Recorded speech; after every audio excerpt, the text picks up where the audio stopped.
I'll go from the tippy top, and just say today we're previewing Game Week 34. We're also going to look back at our scores from Game Week 33. Bit of chit chat on captaincy, key players, and all that other good stuff. So it's quick turnaround time. We've got one game still to go tonight. Spurs hosting Everton, in which we've both got Dominic Calvert-Lewin. Yeah, and I've got Aurier as well. Yeah, and my eyes are firmly on. We got Aurier as well. My eyes firmly on Kane as well to see if he could be worth including for that Bournemouth away game in Game Week 34. Let's bring up our points for this week and have a chit chat, a quick bit about what's happened. Do you want to go first and give a lowdown? Yeah, so 51 points so far. The captain in the wrong place once again. So yeah, red arrows all around in pretty much every one of my leagues at the moment. So yeah, the average is 44, but like when I'm chasing top 10k, that doesn't mean a lot at this point. But yeah, De Gea blank. Trent got the clean sheet. Obviously hoping Aurier gets one, but we're probably not. Yeah, Doherty blanking. Obviously Wolves conceded for the first time in like 7 weeks ish, I guess. And then Salah, obviously the last minute assist, great, but expected a lot more. Pulisic doing okay, but wanting some more hauls, and he's not really getting as much points as I'd hope, even though he looks great. And then Bruno obviously brought him back in for Martial, which I guess on the surface looks okay, but because he got one more assist than Martial in the end, so fine with that. But yeah, I probably should have vice captained him at least, or just be captaining him. I don't know why I'm not at the moment. But yeah, Rashford still in there with the penalty, which maybe should have had a second one as well for that offside, minimal call. And then Jimenez blanking again, which I did say in the last show. How many goals is he going to be scoring in? How many games? Sorry. Yeah, true. So yeah, and then Calvert-Lewin and Aurier tonight. So fingers crossed. But yeah, just continuing to go downwards. I think it was 44k. Now I'm down to 59k, so another 15k red arrow. And yeah, it's just all going red right now. And tonight it's difficult as well because you don't know who you really want to do best. I mean, a 2-2 draw with 2 goals from Aurier and Calvert-Lewin would be ideal, wouldn't it? But yes, the likelihood of that happening. My game week was sort of equally poor, really. I wasn't feeling that confident going into it, playing 4-3-3, and I said on the show last week I just don't like playing all those defenders, and it was only one of them that kept a clean sheet. My transfer was Wan-Bissaka in and Fernandes out, and I ended up playing Fernandes, so they ended up scoring exactly the same. Quite disappointed. I'd gone out on Saturday and turned on my phone to have a look at the score in the United game. When I saw 5, I was like, wow, and I just saw the 2, and I was just like, oh, because just such a... Well, when you're paying 5.5 for Wan-Bissaka, you expect sort of clean sheet as a given, and he's had that assist threat, really, and like you say, he could have had one for that offside goal. But when you see Greenwood, I think he was at 4.4 on that day. I think he's up at 4.5 now, and he's going to go up again this evening, and he's banging 2 double-digit back-to-back hauls for that minimal price. And he's got that right wing spot nailed down now. It makes Wan-Bissaka seem expensive by comparison, really. So, yeah, I'm sort of already looking at Wan-Bissaka and thinking maybe triple attack is going to be better for the running. But they got a trickier game against Aston Villa coming up, who are fighting for their lives and defended fairly well against Liverpool yesterday, so maybe it won't be such a goal glut. So I had another red arrow. It seems like if you have a bad game week in the doldrums like I am, you just drop like a stone. So I think it was 60k red arrow. My target is still on 250,000, so if I can make it there, I'll be happy. So I'm now 30 points away from that, so that was a bit gutting, really. Should we talk about our Cougar Cub picks briefly before moving on to sort of the game week preview and talking captaincy and all that sort of jazz?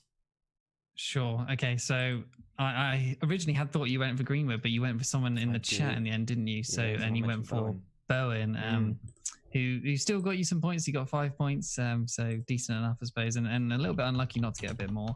And I went for Mahrez. Obviously, I didn't own him, so I thought I'd get some upside of owning Mahrez when everyone looked like he was going to haul. So then getting taken off at the 59th minute, which is classic Pep. So yeah, 1 point for Mahrez, which is annoying to say the least. But yeah, totals wise, 119 for me and 117 for you. And July, in the month of July, I'm on 7, you're on 6. So yeah, we're not doing particularly well at the moment. Nope. Yeah, so plenty to play for still. We're still super close. I know. Have you got a good idea about who you're going to go for this week? Yeah, I think both of us are looking at the same players. Okay. But yeah, we'll see. Last week I was really undecided, wasn't I? And it had to. I went from going from Abraham to Greenwood, and then I ended up on Bowen. So, I mean, any of the latter two were good, but no, it's got a little bit closer again this week. So I'm pleased about that. I mean, shall we just pick them now? Get it out of the way. All right. Okay. Who are you going to go for? Who went first? You went first last time, didn't you? Yeah. And I know you possibly want Kane or Son. So, but I'm just going to go left field and go Giroud at 2.1%. Yeah, owned. He seems to be the starter right now. So, yeah, I think that Crystal Palace have sort of checked out and feel like he could do well. Okay, I like that. Well, yeah, like you say, I'm going to go Kane, but I am really considering getting him this week, which I'll talk more about in a minute. So if I do, then I'm just going to switch it to Son. I was surprised that both of them, Kane is the higher owned of the two, 12.4%, and Son's only down on 8. So yeah, still quite big differentials really, and for a Bournemouth game, which looks really tasty on paper. Son's looks quite poor, to be honest. Yeah, it's probably and his returns have been a little bit fortunate, I guess. Plus, but you know, it's Son. He can do anything at any point, I guess. I guess the midfield spots at the moment are so coveted when you've got players. Well, you've got Pulisic, Bruno, Martial, KDB, potentially Mahrez with the fixtures, and obviously we've not even mentioned Salah, Mane. Yeah. There's so many spots at the moment which are worth taking, which is why I've still got Sarr in my team. Just all those good players and Salah. Anyway, which is and I'm looking at like Jimenez and Calvert-Lewin who are blanking consistently. Yeah. And thinking, why on earth do I own them at this point? I know. Right, I've pulled up our teams for the game week. It's the first time I've seen your team, but we've ended up going exactly the same captaincy and vice captaincy at the moment with KDB and Fernandes. The sort of game Liverpool played yesterday, a bit slow and sluggish, that put me a little bit off Salah this game week because I'm not sure how. I kind of felt like he would be explosive in that one, given it was their first game back at Anfield, but Liverpool, it was like just a routine win for them. And Brighton's usually a tough game for Liverpool, been quite low scoring in the past. So I'm not that keen to stick with Salah. So yeah, I think it's got to be KDB, isn't it? After the rest. I did a Twitter. I did a tweet earlier and said, is it overthinking to go with anyone else other than KDB this week? Yeah. To be honest, it probably is, but obviously there is the sort of hype, I guess, that is sort of toning up or gradually going up for Kane against Bournemouth, obviously. Yeah. And then there's Fernandes, who's obviously been so consistent, and I think those are the three that you would probably want to choose this week. I mean, maybe still go Salah. I don't know, but he could be on the cards of a rest. So yeah, I think De Bruyne with the rest. Newcastle at home. Newcastle haven't been as good defensively recently, so I mean he's over 50% owned. His effective ownership is probably going to be in the 150% bracket. Yep. So if you don't captain him and he hauls, like, you're in for a really tough time. So I kind of feel like just put the captain on him and let the rest of your team do the work. Like,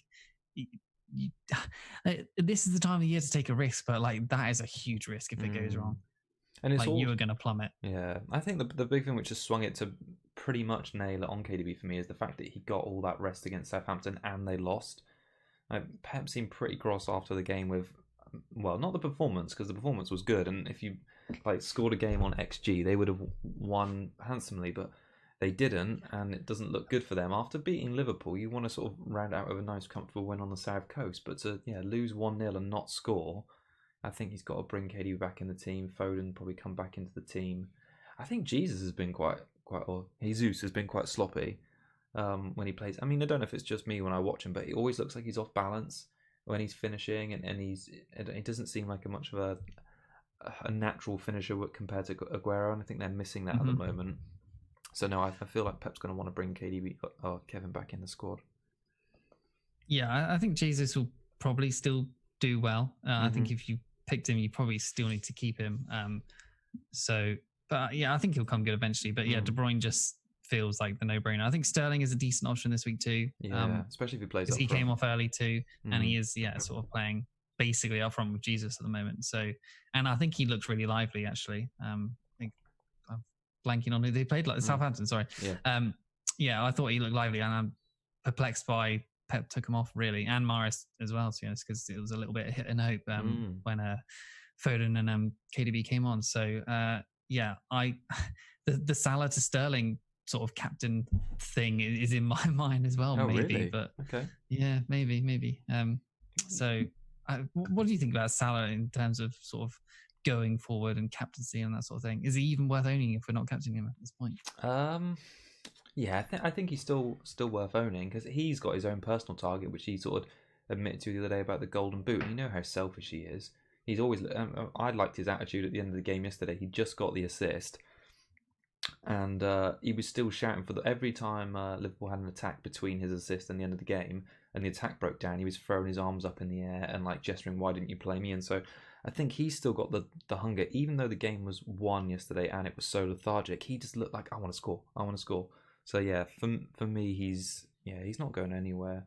So how would you possibly get Kane in if you're not selling Salah? Well, I'm gonna potentially it's a lot rest on this evening's game because I want to see how two players look. Obviously, Kane himself and then Calvert-Lewin. Calvert-Lewin's been a bit of a dud on the wild card. We talked about him last week, maybe giving him not much chance up against a good Liverpool defence and a good Leicester defence, but that Norwich game, you wanted to see something to give you a bit of faith in holding him. But the fact that I could get Greenwood in and Kane for Rashford and Calvert-Lewin seems like quite good moves. It keeps the United coverage, and it also sort of sacrifices Calvert-Lewin. It gets you Kane in ahead of that Bournemouth game. So can you afford that? Yeah, I can afford it by point. How much money do you have in the bank?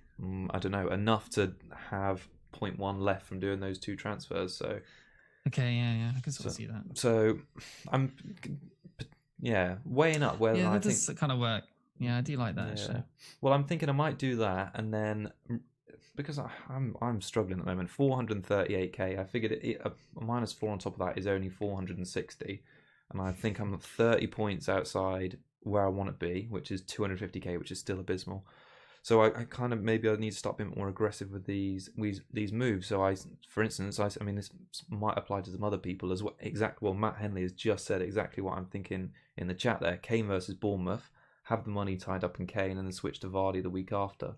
Two players after the goal. It seems popular, doesn't it? Yeah, I like that as well. But we've seen this before. Like I was saying this to Nick on Twitter, Nick Carney's in the chat now as well, about how we've seen this before with Kane, right? We saw it against Huddersfield like 2 years ago, against Cardiff last year, how you bring in Kane for something that's so achingly obvious that he's going to haul and he blanks. Yeah. Like, it's written in the stars that this is just like everyone's going to get trapped by Spurs and everyone's going to get on Kane for this 1 week. Well, maybe not trapped because they can just instantly take him out from Vardy, but it feels like I don't really want to give up on Rashford just yet. I feel like there's a hole in there for him too, but Villa have been quite decent defensive, I suppose. But I think it's kind of awkward and it feels like a bit of a trap, but at the same time, it could be really good.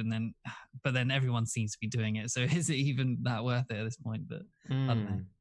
Yeah, it's tricky. I mean, the reason it's sort of stopping me a little bit. So just to pick up on some numbers. So Kane's got 2 goals in Spurs' 3 games back, and only Ings and Greenwood, both with 3, have been more prolific amongst the forwards, which kind of shows how poor generally the game's forwards have been since we've come back. He's still joint top for big chances amongst forwards with 4. His total of 4 shots on target is only beaten by, funnily enough, Calvert-Lewin, who's had 5, Giroud, who's had 6, and Aubameyang, who had 10. The main thing that's putting me off actually is Spurs as a team rather than Kane. So they've only scored 4 goals in 3 games, created a chance every 8.4 minutes, and it's 8 teams who've created chances more frequently for them. So that's pretty much bang slap in the middle of the table. And Bournemouth is the main sort of alluring factor for this. So that worst defensive record, conceded 12 goals, just look abysmal. The fact they conceded 9 in the last 2 against Newcastle and United just makes me think that Kane's due some points there. I mean, even in that. Sorry, I was going to say in that Sheffield United game, he scored twice as well.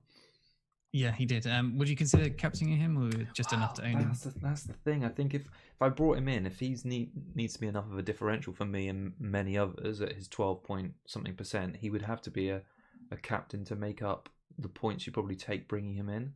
and also to take you up the table. But it's when you look at Kevin's 50% ownership in a Man City team that are creating more chances, he's more involved generally.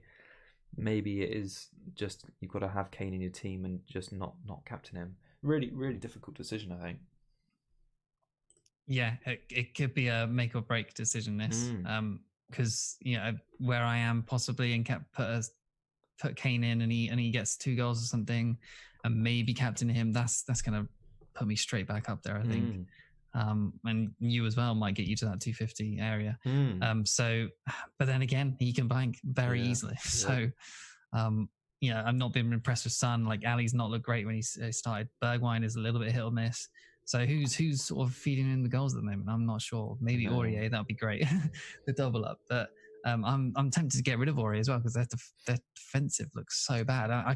They're going to concede against Bournemouth 100%. But I'd hope that would make it sort of a opener game maybe. But I'm keeping him just for that Bournemouth game. But we've seen it before. Howe is a decent manager, and he can. I'm not going to say he's definitely going to get them back on track, but it's not without in the realms of possibility that they beat Spurs 1-0 or something. So, I mean, we all maybe not all expected, but that game against Sheffield United, Spurs were just atrocious, weren't they? And reading comments on Spurs' forms and whatnot. I mean, Kane was lucky to get out. I've obviously said all these things sort of bigging Kane up, but he was lucky to get out of there with a goal. Obviously, he could have had 2 if the VAR won in the first half, but the fact his actual goal was sort of like a last-minute consolation against the Sheffield United team, who before that had been struggling for form and goals themselves, and they go and whip through past Spurs is my concerning factor. Like on his day, Spurs can be fantastic captain option, but and at the moment Bournemouth have been awful. So those two things align, and you're looking at a big score, but it's always a risk with Tottenham.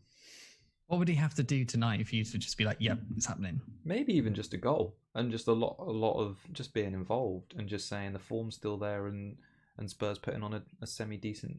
I don't need a lot from him tonight, but I just want to see something that doesn't make me think he's playing central midfield again, spraying passes out wide to Son and I don't know who else would play tonight. Maybe Bergwijn, maybe Mora, who knows? Ali.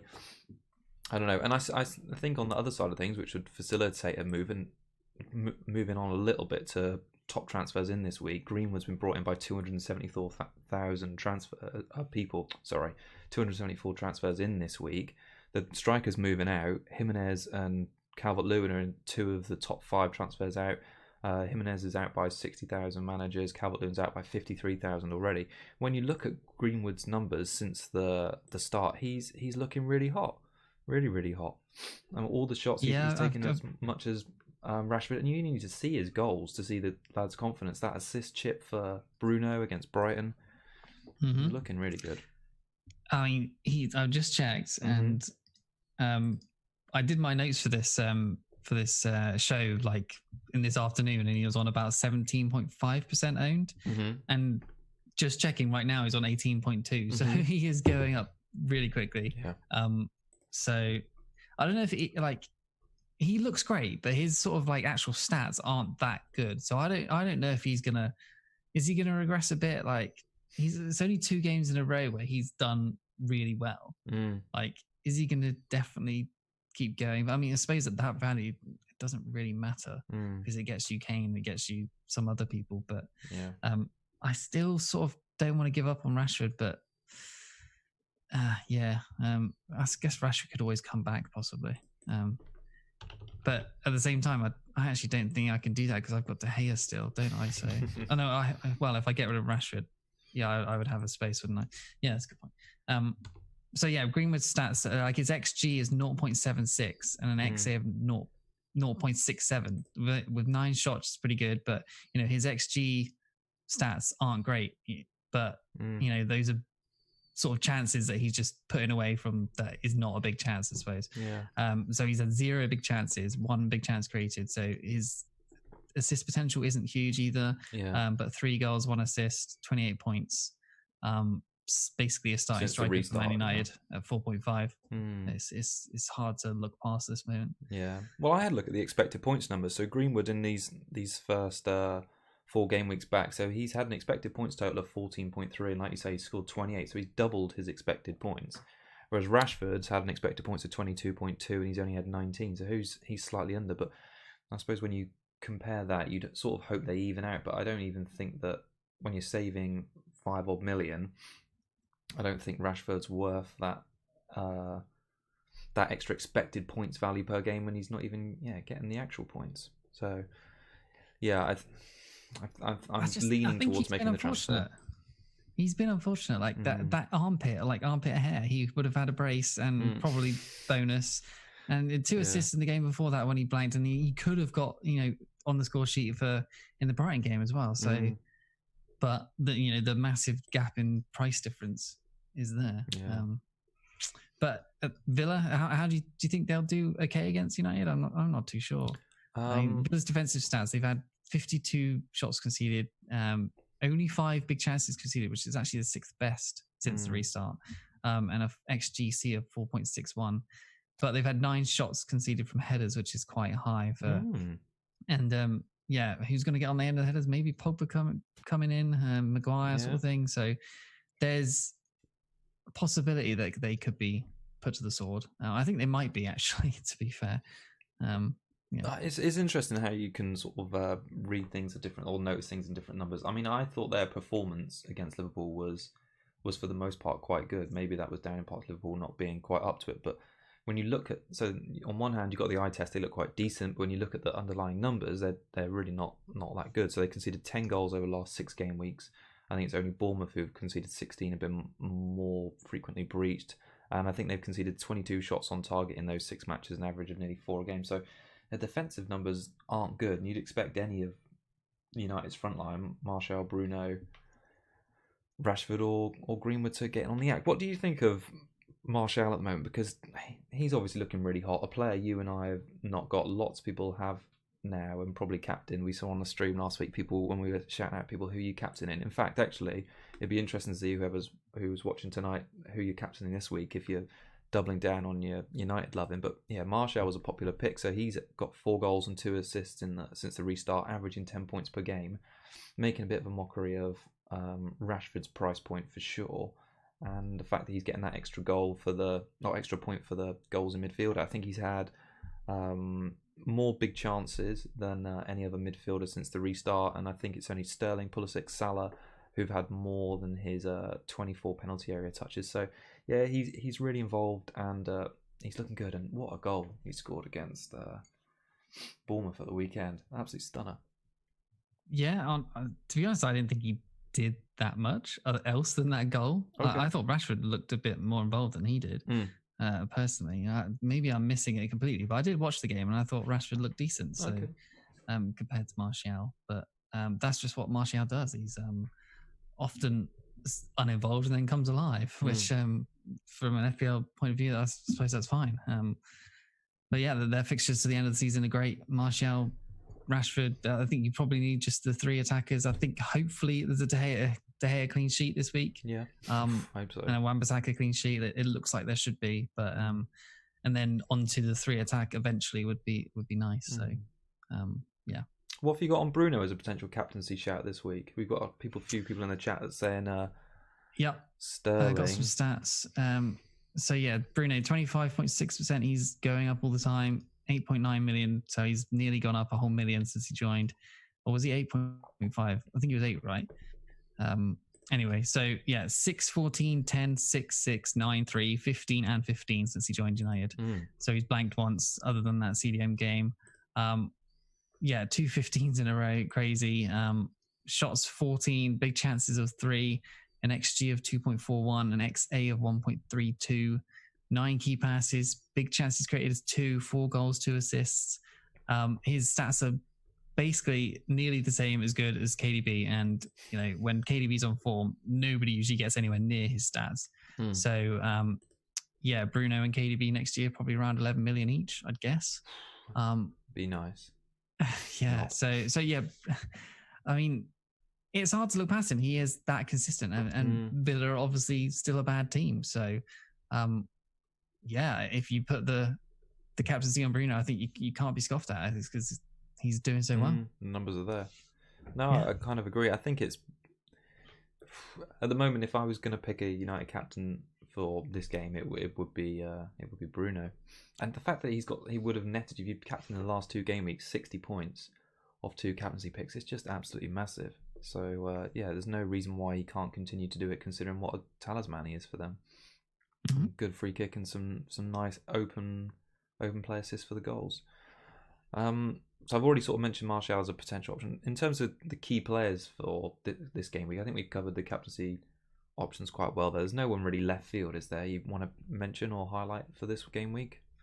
You think any left field captain might be a bit of a risk? Captaincy, no, not left field captaincy, but maybe Foden. People are talking about Foden. He could be an option to captain if you really want to.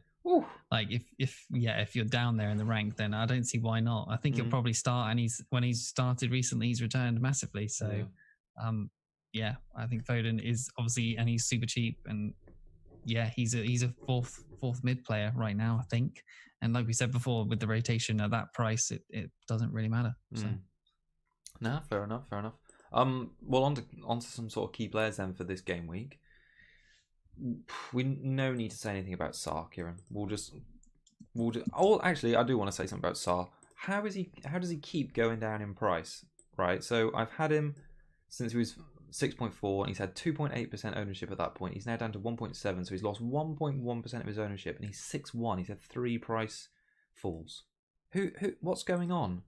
Yeah, it doesn't really make sense, does it? It doesn't make sense. He's messing up my team at the moment.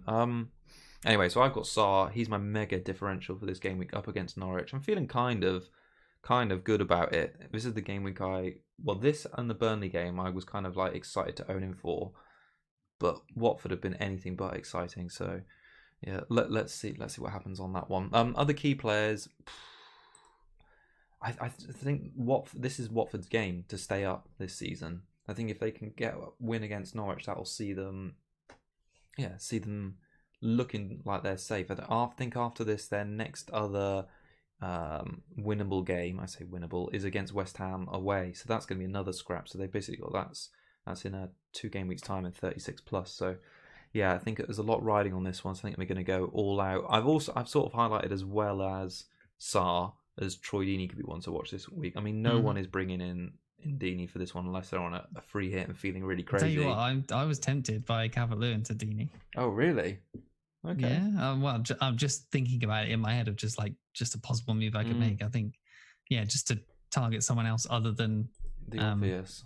The Bournemouth is to target Norwich and anyone who plays them. So, but Watford are woeful, exactly, like you said. Watford, yeah. I mean, they're going to be huge differentials. Like I say, Sarr and Deeney aren't well owned, and they've been so woeful. So you can see why the interest wouldn't be there. But they basically got 3 games to save themselves this season: Norwich and Newcastle back to back at home, and then West Ham away. So Deeney hasn't exactly been great. I think he's had 8 goal involvements for this season.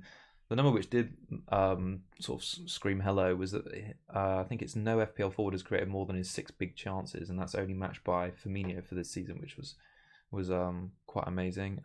He's had 4 goals and 2 assists in his last 11 home appearances, so he likes doing well. Average of 4 points per game. It's nothing to get excited about here, but I think that if you want a free hit or something this game week, then Deeney and maybe Sarr could be good options for this Norwich home game. It's all or nothing for them. He's straight out of your team if he banks, right? Oh, sure. Yeah. Definitely. Yeah. Sarr's going next game week. I don't think I could possibly warrant holding him if he blanks against the worst team in the league. So let me guess, for Bowen or Antonio? It'll be Bowen, Antonio.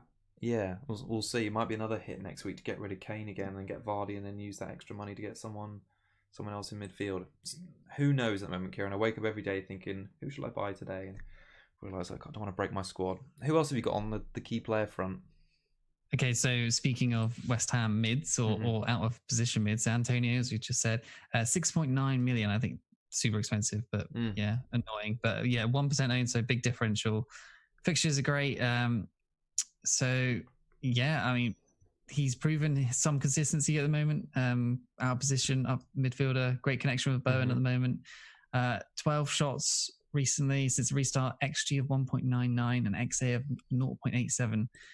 3 big chances, 2 goals, 1 assist, 3 key passes, 1 big chance created. So it's not very often that sort of attackers get both of the XG and the XA going quite high. So he's doing pretty well right now. And yeah, if you want to go with form, he would be certainly someone to get in. I'm definitely tempted. I've been looking at possible transfers of Salah to Antonio and someone like Calvert-Lewin to Kane, as that is the sort of hit area. And I'd keep Rashford sort of thing. But yeah, I think he is worth looking at because their fixtures are so good. Hold on, I'm just going to check his fixtures, what they were again. They are decent. Yeah, so Burnley home obviously is not going to be easy, but Burnley are so good defensively. But then Norwich away, Watford at home, Man United away, and then Villa at home. So only that United game that you could possibly see that they might not get anything.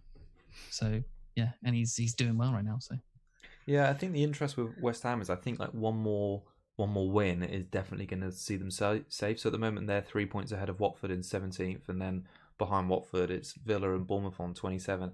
Can't see Villa and Bournemouth picking up like 6 points to get to West Ham and definitely be safe. So yeah, if West Ham can get another win under their belts, I think that could see them safe. And if it looks like more than likely it'll be that Norwich away game, game week 35, I guess that'll be. So yeah, could be a good shout. Anyone else you want to mention on key players for this game week? Well, the only person I had down really was Greenwood, but we've sort of mentioned him already, and then Kane, who we talked about. So yeah, those 3 seem like good players to own going forward. Yeah, I sort of highlighted Wan-Bissaka again, so I think I just dug up some numbers basically to convince myself he was worth keeping. I think since the restart, only Azpilicueta has had more assists than him among FPL defenders, and just 5 defenders have attempted more assists than him, so he's attempted 4, and I think in terms of final third passes he's actually doing quite well. He's had 54. Surprisingly, Shaw is right up there on 67. He's second to Azpilicueta, and Trent's actually down in third with only 56 final third passes. No teams conceded fewer goals than United is a great reason to keep him. And I think it's only Wolves who have kept 4 clean sheets is more than United's 3. So yeah, there's a lot to like about Wan-Bissaka, and like you say, this game week just gone, he could have had another assist, which would have made it 3 and 3. So yeah, after sort of thinking quite long and hard about what to do about him and whether it was best to go triple United attack or triple United defence, I do think United aren't going to score 3 or 5 goals every game from now until the end of the season. There are going to be some games they scrappily win 1-0 or 2-0. So I kind of think if I can get the fixtures are there for them to do it. Yeah, kind of think. Well, I just kind of think it's good to have that coverage in defence. You never know that if Wan-Bissaka can get an assist in a game and then add to a clean sheet, he's probably going to be bang on for bonus, which is almost as good as another assist for a midfielder or a striker. So yeah, I'm probably going to keep him. Yeah, and other defenders I think decent to look at is Holgate, who I've obviously actually got on my team already. Cheapest chips. I'm tempted to downgrade Aurier to someone like a Simpson and just have 3.9 on the bench always, and then just play Holgate in the starting 11 for the foreseeable remaining fixtures. Because yeah, they've had 2 clean sheets out of 3 so far. Possibly might get 1 tonight as well. Yeah, I think they look solid. Mina is back, and he's kept Mina out the sort of side so far. So if anyone, when I think Mina was fit as well, they were playing Mina and Holgate. So Keane was the one dropping out. So Holgate seems first choice, and yeah, 4.4 million, hard to get wrong there as well. Yeah, like it. Is there any questions from anyone in the chit chat? Because I think we've done most of our really wrap up for tonight. It's basically just confirming who we're going to transfer and captain, and it sounds like you're going to peacefully hold your moves this week, and well depending on what Kane does tonight. Okay, see if I want we might do the same moves actually, but we'll see. Well, that for me is probably my likely transfer, Kane and Rashford for Greenwood. Calvert-Lewin and Rashford for Kane and Greenwood. And captaincy, I think even if I get Kane, I'm going to be super boring and leave it on Kevin, the main man. I just kind of need some good luck and a bit form of the captaincy to boost me back up. I think it was such so fantastic for all the Bruno and Martial captainers out there. I just didn't have the guts to go out on and captain him either these last 2 game weeks, and it just hurts when you make hurts the rank when someone makes a ballsy move like that and it pays off on someone who's far less owned than Salah and it comes in. It's just good. Yeah, we're both United fans. We should really back Fernandes in one of these weeks. Is silly, isn't it? Yeah. And Villa as well. Like, probably should back him again. Like, he's De Bruyne-esque form and probably ability as well. Yeah. So, like I said, next season those two are going to be hugely priced. It's nice to have a premium United player again. Yeah. I've just noticed Nathan pop up in the chat. I believe that is the same Nathan who is top of our FPL Cougars mini leagues. Currently sat at 133 overall. He's got 2 Spurs players tonight, Aurier and Son. I mean, I'm sure he's done the numbers, how many points behind the 100th place person he is. So yeah, good luck to you tonight. It's quite exciting. I think he's played most of his chips from having a look at his season history on other shows. So yeah, keep an eye on him. We've had some good people in the last 2 seasons of the FPL Cougars mini league have some high finishes, so it'd be great if you could go one step further. I think last season we had someone that finished in the top 25, so if you could fly the flag for the Cougars, that'd be fantastic. Really, really good. And why is it not us? Yeah, I know. Too many bad decisions. I think I'm way too passive as a manager. I think I often just go way too safe and just I think on live FPL at the moment, it's got this new feature of like how template your side is. Oh yeah. And mine is like 85% template, and I'm just like, this is really, really sad because like most other teams that are actually going places at the moment are sort of like 60 or 50% template, and it's just like but at the same time, like people who are getting away from the template makes my template less template. So templateception. I think my team looks decent-ish overall. So, I would be happy to sort of possibly roll it at the same time and risk no Kane because I like my team for next week. I think it'd be 2 free transfers with a minus a hit next week for 3 transfers next week to sort of have a little mini wildcard feels quite good. Yeah, going forward, but we'll see. I think at the end of the season it'd be good for us to sort of maybe on our last show of the season just do an evaluation of like what we've learned from the season. I think what you just say there about the template players is quite interesting. Whereas in previous seasons, I mean, I've been playing for quite a while now. I've always thought that you typically got to have about between 7 to 9 players who are template well-owned, consistent players, and then the ones around them are your sort of differential players you move in and out based on fixtures and form just to capitalize. I mean, but that can never happen because of how changeable the season is. But the only players I have like that are Pulisic, then because he's the only one who's like basically under 10%. Like Calvert-Lewin, I think is still quite high. Aurier as well, but Aurier's doing nothing right now. So like, the rest of my players are just template. Yeah. No, it's definitely an interesting talking point. I'm sure we'll pick up more about that. I feel the same about my team. I think that when I was looking at my team for the weekend, I was thinking, wow, the only player of mine who's semi-differential at the moment is Calvert-Lewin and Basham. And the fact that I'm sort of relying on them to bring the points, I suppose Sarr, but I had him bench. But for this game week, sure. Yeah, and I was just thinking, well, those 2 players are not who you want to be relying on as your differential points, because if your main ones don't hit, you just don't feel confident in them. So, yeah, definitely needs a bit of a rethink on those in future game weeks. Yeah, that's why Antonio seems good eventually. Yeah, I agree. Yeah, people like that. And Ings back in for the end of the season. Obviously, he's not a differential, but he's going to probably be good if he's chasing the golden boot, because his last 3 fixtures are great. Yeah, man, he could have scored yesterday as well, couldn't he? He had a good chance, and he was only about 12 yards out and just blasted it over. Difficult one on the volley, but if that had gone in, would have seen an even greater red arrow. Cool, right. Have we got anything else you want to add before we wrap it up? No, I think we've covered it. Hopefully, we've helped people and ourselves going forward. But a lot relies on tonight still. So yeah, hopefully it's a good game. Yeah, it's difficult at the moment because we were talking about this before the show that we usually like to do quite a thorough preview and have a look at a lot of the teams, but I find even now I've just got no time to do the analysis I'd like to do. So we hope that there is no time. There is a day between. Not even a day between deadlines. So. I know. So yeah, we hope you guys find this useful. So we got another game week coming this Saturday. Do you want to know something crazy as well? I think this time next. I think it's this time next Monday. It'll be a month. It'll be 2 months until the new season starts. So that's quite exciting, isn't it? We're gonna have such a quick summer turnaround. So yeah. A lot of football to squeeze in. Cool. All right. Thanks everyone for joining us. We'll probably be streaming again Friday evening to preview Game Week 35. Have a great game week in the meantime. Let us know what you're doing transfer wise on Twitter or YouTube. And yeah, have a good one. Cheers for joining us. Cheers all. Bye.